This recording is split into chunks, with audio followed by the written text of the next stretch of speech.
Chair recognizes Mr. Jones. Thank you, Mr. Chair. Thank you, members of the committee, my colleagues today.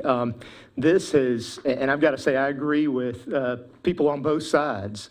Ultimately, I mean, we have a heart for getting people access to care, for opening up the market, you know, and I took Mr. McCabe, some of his comments there. I mean, great points about the limitations on the growers, and I think there's going to be a maximum of 5 labs for testing these products, that kind of stuff.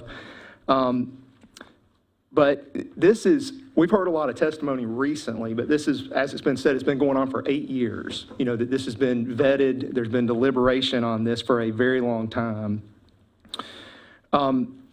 When I first ran for this position, I'll never forget a lot of the veterans, when I went to their door, they would ask me about the Compassionate Care Act. That was one of their most important things. Would I support the Compassionate Care Act? Watching, and I think personally, we've all seen these situations too, kids with epilepsy. We've seen people with MS.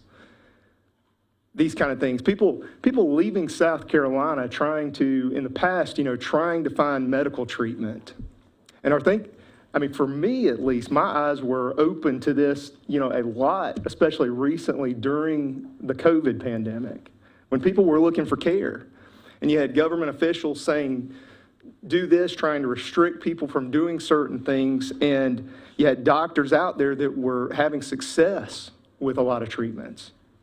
It's not up to the government to dictate your health care. This is getting government out of health care.